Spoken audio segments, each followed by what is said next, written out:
It's time now for the PHL Sunday Morning News on this Sunday morning, July 5th, 2015.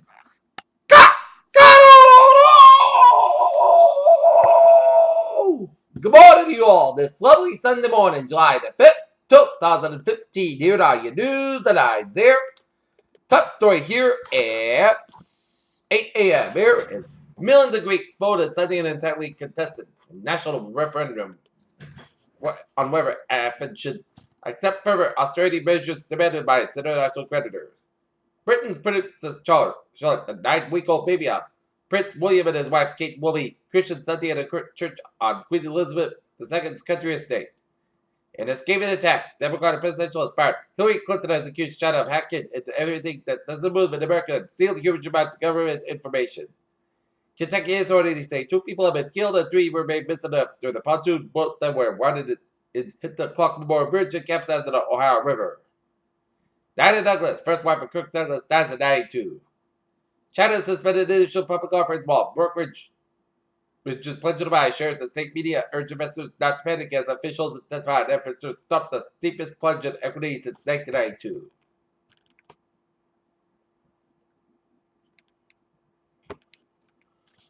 While one memorial will honor the UK nationals who died in the Tunisian attack, the second will commemorate Britain's killed in other terror attacks overseas.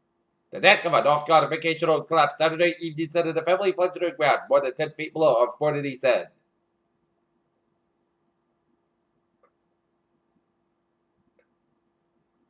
"63-year-old Marilyn Arden was released from Cook County Jail, Chicago, Thursday, July 2nd, that she says she thought were rather stowaway. As women who tried to sneak onto the plane's resident twice in 2 days. After a brief holiday, it'll fireworks like a surreal reality show. The saga of a great escape from Denver, New York continues. Lake City, Florida, a 5-year-old Florida girl rented a boat has died after sturgeon leap from the Suwannee River struck her. U.S. unemployment falls to a 70-year low, but wages are flat. In Athens, Greek banks are preparing contingency plans for a possible bail, and the depositors that have been fears of countries headed for financial collapse, according to bankers and business people with knowledge of the measure. In New York, JetBlue made its first weekly flight Friday between New York's the Kennedy Airport and Havana's Jose Martelli International Airport as part of the measures taken in recent months to restore relations between Cuba and the United States.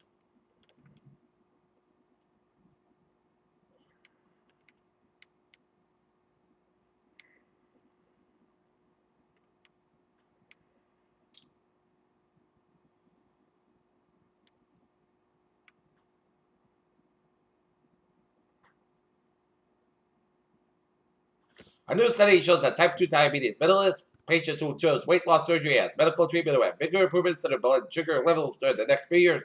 The diabetics will to make lifestyle changes. Research and simulation of financial trade for the lab have found that traders' hormone levels in the stressful competitive environment have raised them invest in more risky assets. New HIV vaccine research shows that a recently developed formula may provide promising results for now, but the trials have only been successful in monkeys. PHL News Lab 8:03. Time now for a sports report here. The Boston Red Sox defeat the Houston Astros yesterday afternoon at Fenway Park 6-1. The Red Sox and the Astros go at it again 1:35 p.m. at Fenway Park this afternoon here. And New England Revolution got blanked by the football club Dallas down to Dallas 3-0. Kobe Bryant will make next season his last one at Los Angeles Lakers after 20 years that have produced 5 NBA titles. Lakers general manager Mitch Kupchak said. There's more at stake in the mirror of global soccer supremacy when the U.S. and Japan meet at the Women's World Cup final Sunday. PHL News Time 8:04. Time now for a traffic report on this Sunday morning here, and highways in Rhode Island are looking good here. Route 20 to the northbound side, a little slow to the Falmouth stretch.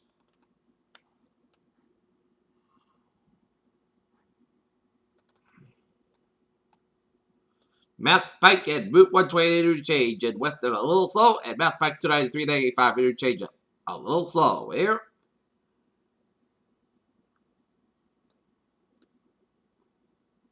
Up in New Hampshire, Everett Turnpike here, it's a little slow, but otherwise it's smooth sailing here. On the highways, byways, New England, in the Sunday morning here.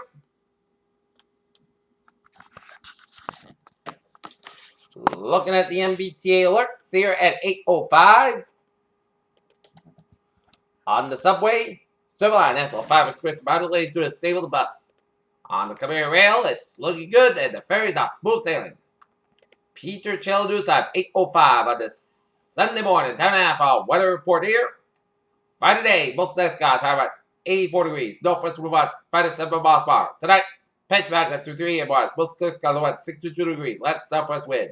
Monday, patch back before 7 a.m. Sunny skies about 85 degrees. Calm wind becoming southwest about 6 miles per hour in the afternoon. Here, Monday night, patch back up to 3 a.m.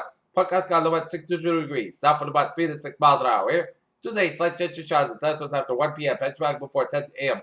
Otherwise, sunset skies about 83 degrees. South wind about 3 to 8 miles per hour. Transpiration 20%. So that patch back after 11 p.m. most skies got low at 68 degrees. Wednesday, chance of showers and thunderstorms afternoon. Patch back before 9 a.m. Mostly skies have at 85 degrees. Transpiration 40%. With that, chance of showers. Most skies got low at 64 degrees. Transpiration 50%. Thursday, chance of showers. Most skies got about 78 low at 61 degrees. Transpiration 30%. Friday, Sunday podcast skies about 82 low at 61 degrees. And for Saturday, most skies have at 81 degrees. Not temperature at 8:06 a.m. 67 degrees. Humidity at 76%. And it's fair skies. That's going to be it for the Peter Chell Morning News on the Sunday morning, July 5th, 2015. Previously, have a good morning with a good positive attitude. See you at noontime or at 12:30 for the afternoon report.